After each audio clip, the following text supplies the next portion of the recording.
Welcome to TechO.com. I'm TechO. Now, if you've been following my blog or looking at my webcasts or YouTube channel, you know that in the last 2 weeks, I've been providing free training on smart marketing, 7 easy steps to making more sales. It's an easy way for any small business to create their own marketing plan, implement it and monitor it. It's based on my book, Smart Marketing, 7 Easy Steps to More Sales, and it's accompanying workbook with all the templates that you can use in working through the workshops. Both these books are available at Amazon.com and they're also available at the Apple iTunes Store. Now, this video is to follow up on your smart marketing plan, because ultimately, no matter how good your strategies are, you will have to have some face-to-face meetings with people, engage them, and get them interested in what it is that you do or what you're selling. Now, have you been in a situation where somebody's approached you or you've come up to somebody and they've said, so tell me what you do?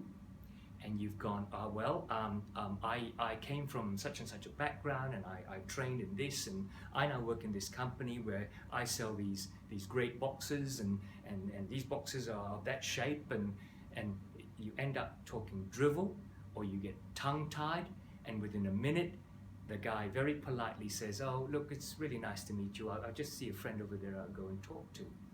And you've lost an opportunity. So what you need is a good elevator speech to hook them in.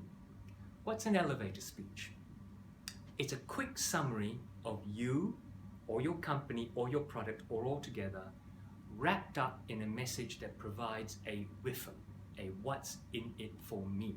So that when you tell them about you and your company or your product, they get to see what benefits they can get from it. And you have to deliver this within a short elevator ride, 20-30 seconds to 1 minute, because you need to hook them in to get them interested, and too much detail just turns them away. It's the first impression that counts, and you need to show that you have confidence in what you're about to tell them and in the product that you're about to give them. So how do you give a good elevator speech? Well, I have a guaranteed 5-step formula. This is the way you do it. The first is to get clear for yourself and during the speech, what's the reason for that speech? Who do you intend on giving it to? Is it a potential customer? Is it a potential investor? Or is it perhaps a partner that you want to interest? And what are you telling them about? Are you telling them about yourself and your qualifications and your abilities? Or are you telling them about your company and how good it is? Or are you telling them about a specific product and what it does? You need to be very clear on that so that you don't waffle along during that elevator speech. The second thing you need to do is you need to provide them with a solution.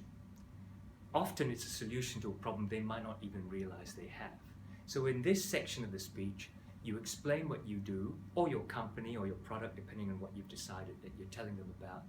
But in doing so, you focus on the benefits of doing business with you or of buying that product. And you focus on how this thing that you're telling them about meets their needs. Now, if you want to know more about benefits and needs and why they're different from the features of your product, then you need to read the book, Smart Marketing. In this area, you need to tell them about what you want the audience to remember the most from that short little meeting. What is it that's going to excite them? What is it that excites you so that your facial expression actually pulls them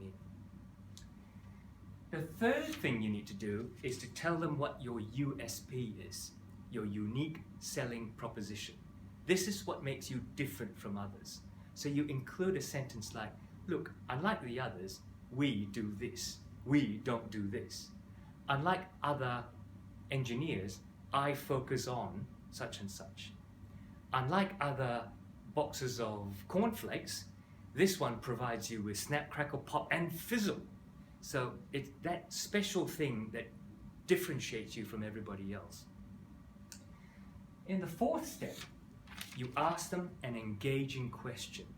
Not a question that they can say, oh, yes or no, but a question that draws them in so you can actually start to have a discussion, whether you do that immediately after the elevator speech, or perhaps they can call you later in step 5 and how you draw them in.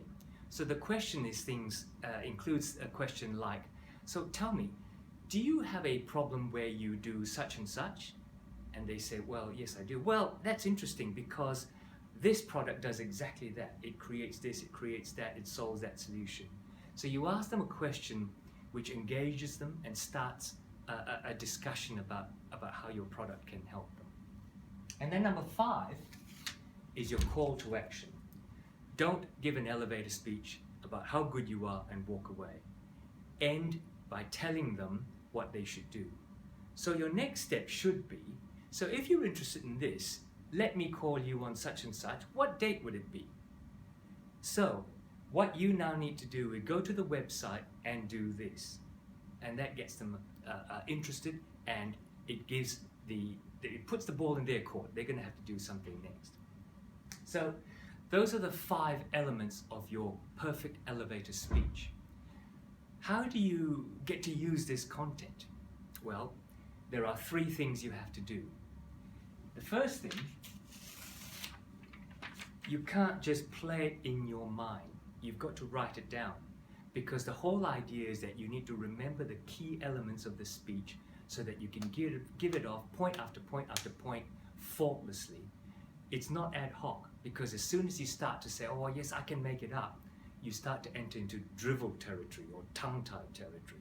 So write it down, edit it, cut, make sure it fits within 30 seconds to a minute.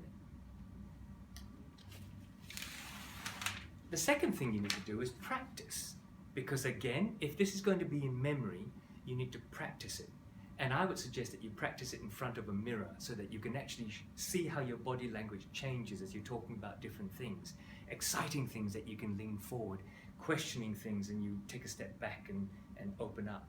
So practice, rehearse, make sure that it's in your mind so that when you give it, it's automatic. Now, you can actually practice the delivery in a couple of ways. It's the same content, everything's exactly the same, but you might shuffle the order around a little bit. And the 2 scenarios are this.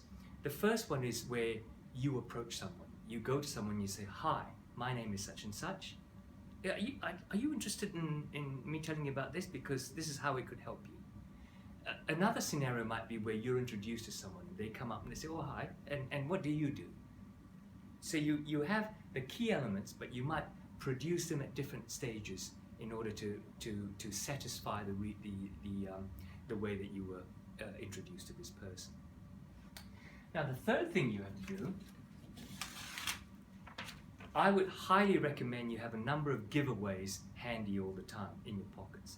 Now, obviously, your business card is the minimum that you would hand out, but I'd consider things like branded USB sticks, memory sticks, or a pen with your company's name on it, something that you can give away. And you give it away at a specific time during your elevator speech. What you do is you get to a point where they're starting to become engaged, they might even be getting excited, they might ask you a question which shows that they're actually interested, and you give them that giveaway as an anchor, as a mental anchor, so that when they remember, they'll look at this pen or this memory stick, and they'll remember how interested they were at that particular point in time. It also has your telephone number, so they know how to get in touch with you. So there you have it. 5 elements in your elevator speech, and 3 things you have to do to make it come out pat and perfect. If you want to know more about sales and strategy and growing your business, get over to the website teikoh.com, teikoh.com. And while you're there, if you're interested in these videos and these blogs that I send out every week, why don't you subscribe to them and you have them delivered to your inbox every week and you won't miss one.